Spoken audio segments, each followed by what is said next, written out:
Buenas noches a todos, bienvenidos a Leer para Viajar. Así me encuentran en Spotify y en YouTube me encuentran como Deporte y Cultura JB. Continuamos con la lectura del libro El Faro del Fin del Mundo de Julio Verne. Parte 2, capítulo 6. El aviso, Santa Fe. ¿Cómo describir la agitación que se produjo entre los piratas?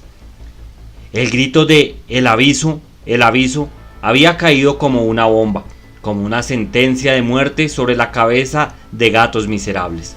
El Santa Fe era la justicia que llegaba sobre la isla, era el castigo de tantos y tantos crímenes que no podían quedar impunes. Pero, ¿se habría equivocado Carcante? ¿Aquel barco que se aproximaba era en realidad el aviso de la Marina Argentina? ¿Navegaría con rumbo a la bahía de Elgor? ¿No sería más bien otro vapor cualquiera que se dirigiera hacia el estrecho de Le Maire o hacia la punta Several, pasando al sur de la isla? En cuanto Congret hubo oído el grito de Carcante, echó a correr hacia el faro, precipitándose escalera arriba a unirse con su segundo. ¿Dónde está el barco?, preguntó. Allí, al noroeste. ¿A qué distancia? A unas 10 millas. De suerte que no puede llegar a la bahía antes de la noche, ¿no? Congret tomó el anteojo y observó el barco con extrema atención, sin pronunciar una palabra. Nada más cierto que se trataba de un vapor. Distinguíase el humo que se escapaba en volutas espesas, lo que demostraba que la máquina activa sus fuegos. Y que este vapor fuera el aviso era cosa indudable para Congret y Carcante, que habían visto varias veces el barco argentino durante los trabajos de construcción del faro. Además, este navío se dirigía directamente sobre la bahía. Si la intención de su capitán hubiera sido dar en el estrecho de Le Maire, hubiera puesto la proa más al oeste, y más al sur si su intención era pasar a la altura de la punta Several. Sí, dijo al fin Congret, es el aviso. Maldita suerte que nos ha retenido aquí tanto tiempo, exclamó Carcante. Sin la intervención de esos pillos que por 2 veces nos han retardado, ya estaríamos en pleno Pacífico. Bueno, la situación no se arregla con palabras, dijo Congret. Es necesario adoptar una resolución. ¿Cuál? Zarpar. ¿Cuándo? Inmediatamente. Pero antes que estemos lejos, el aviso estará en la entrada de la bahía. Sí, pero no podrá entrar. ¿Y por qué? Porque como no verá la luz del faro, no se arriesgará hacia la caleta en medio de la oscuridad. Estas atinadas consideraciones que Congret hacía se les ocurría también a Vázquez y Davy. No podían salir de su agujero porque se arriesgaban a ser vistos desde lo alto de la galería. En su estrecho escondrijo participaban del modo de pensar del jefe de los piratas. El faro debía ya lucir, puesto que el sol acababa de desaparecer. Aunque conociera la situación de la isla, lo natural era que el comandante Lafayette no se decidiera a continuar su ruta en medio de la oscuridad. No pudiendo explicarse esta extinción, lo lógico era que no entrara en la bahía hasta el amanecer. Verdad es que había entrado ya 10 veces en aquel fondadero, pero siempre de día, y no teniendo el faro para indicarle la ruta, no se aventuraría seguramente por entre los peligrosos arrecifes. Además, el comandante del aviso pensaría que la isla era teatro de graves acontecimientos, puesto que los torreros no estaban en su puesto. Pero, si el comandante no ha divisado la isla, observó Vázquez, si continúa marchando con la esperanza de descubrir la luz del faro, ¿no podrá ocurrirle lo que al Centuri? ¿No corre el peligro de perderse contra las rocas del Cabo San Juan? John Davis no contestó más que por un gesto evasivo. La eventualidad de la que hablaba Vázquez podía muy bien producirse. Desde luego, el viento no soplaba furioso para colocar el Santa Fe en la situación del Century, pero no obstante estaba en lo posible y aún en lo probable que le ocurriera algún grave accidente. «Corramos al litoral», dijo Vázquez. «En 2 horas podemos llegar a la punta del cabo y encender fuego para señalar la costa». «No», contestó Davis. «Sería demasiado tarde. Tal vez antes de 1 hora el aviso estará en la entrada de la bahía». «¿Qué hacer entonces?» «Esperar. Eran más de las 6 y el crepúsculo empezaba a envolver la isla. Sin embargo, los preparativos de salida se hacían con la mayor actividad a bordo del Carcante. Congred quería zarpar a toda costa. Devorado por la inquietud, había resuelto dejar inmediatamente el fondadero.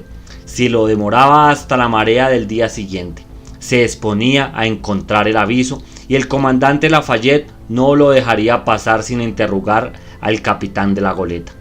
Seguramente querría saber por qué el faro no había sido encendido. La presencia del Carcante le parecería, con sobrada razón, sospechosa. Cuando la goleta se hubiera detenido, iría a bordo, inspeccionar la tripulación y solamente la facha de sus hombres sería lo bastante para concebir la más legítima sospecha, que obligaría al barco a virar en redondo y a seguirle hasta la caleta para tercer torero del faro, Congred, y ampliar su información. Y cuando el comandante del Santa Fe no encontrase los 3 torreros, no podría explicar su ausencia más que por un atentado. Y no creería que los autores de este crimen eran precisamente la gente del navío que trataba de escapar. Por último, tal vez se produjera otra complicación. Así como los piratas habían divisado el Santa Fe a la vista de la isla, pudieron suceder que lo hubieran descubierto, lo que por 2 veces atacaron la Carcante cuando se disponía a lanzarse a la mar. Si los incógnitos enemigos habían seguido todos los movimientos del aviso, se presentarían al llegar al barco a la caleta, y si, como era de suponer, se encontraba entre ellos el tercer torrero del faro, Congred y los suyos no escaparían seguramente al castigo de sus crímenes. Congred había tenido en cuenta todas estas eventualidades y sus consecuencias. De aquí la decidida resolución que había adoptado: zarpar inmediatamente y, puesto que el viento que soplaba del norte le era favorable, aprovechar la noche para ganar alta mar a toda vela. La goleta tendría entre ella el vasto océano, y lo probable era que el aviso, en la imposibilidad de descubrir la luz del faro y no queriendo aproximarse a tierra en medio de las tinieblas, permaneciese bastante alejado de la isla de los Estados. Si era preciso, extremando más la prudencia, en vez de dirigirse hasta el estrecho de Le Maire, Congred pondría la proa al sur e iría a doblar a la punta Several.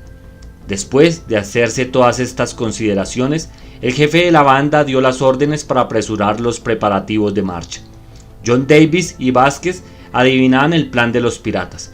Se preguntaban de qué manera se las arreglarían para frustrarlo, y sentían desesperados toda la magnitud de su impotencia. A las 7:30, Carcante llamó a los hombres que aún quedaban en tierra. En cuanto la tripulación estuvo a bordo, se hizo el bote, y Congred ordenó levar el ancla. John Davis y Vázquez oyeron el chirrido regular de la cadena recogida bajo la acción del molinete. Al cabo de 5 minutos, el ancla estaba recogida. Al servirla, inmediatamente la goleta empezó su evolución, y desplazando las altas y bajas velas con el fin de aprovechar toda la brisa que ya iba cayendo, empezó a navegar lentamente. Bien pronto la navegación le hizo muy difícil. La mar estaba baja, la corriente no le favorecía, y en estas condiciones poco podía avanzar en las 2 horas que faltaban para la marea ascendente.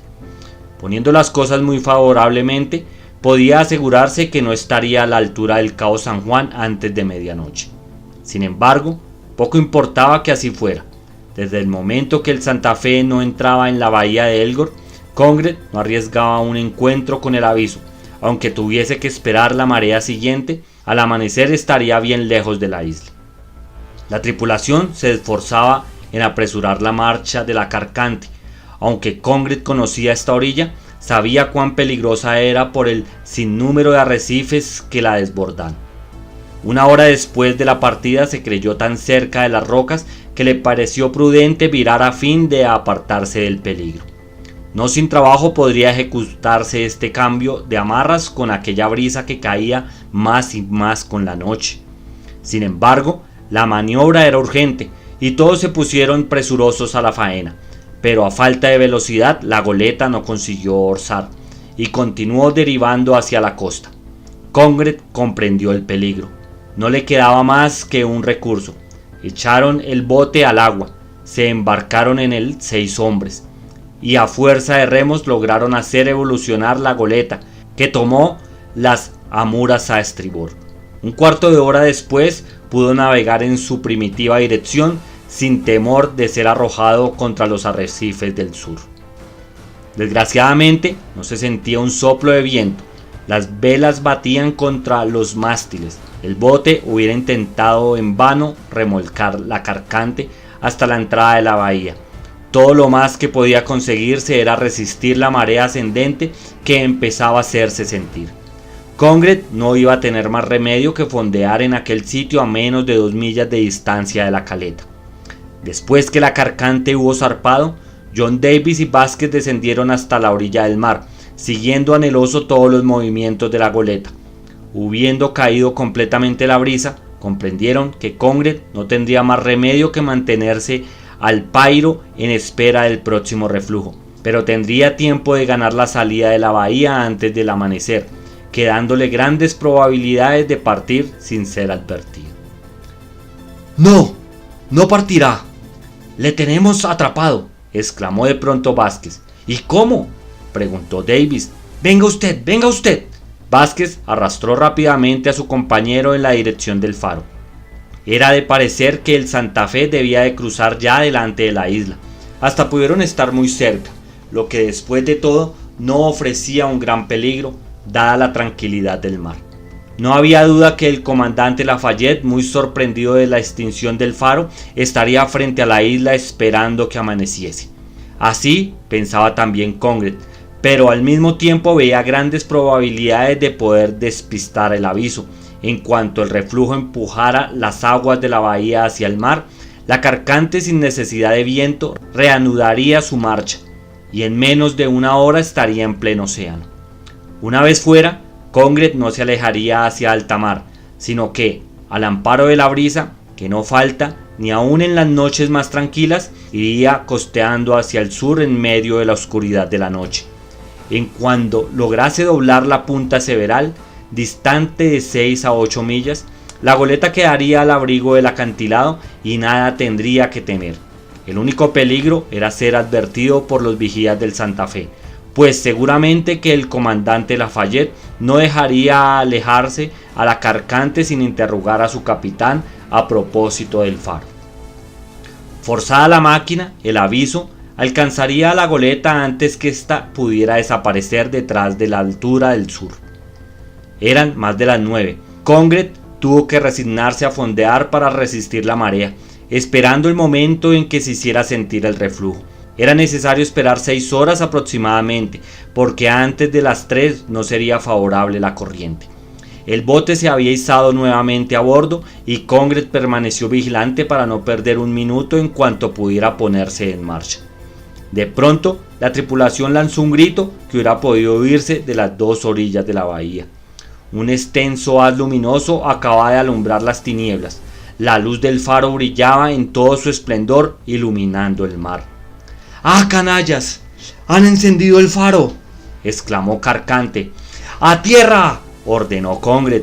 Efectivamente, para escapar al apremiante peligro que les amenazaba, no había más que un recurso: desembarcar dejando a bordo de la goleta un reducido número de hombres, correr hacia el faro, subir la escalera de la torre, arrojarse sobre el torrero y los que le acompañasen, desembarazarse de ellos y apagar aquella luz que era su perdición.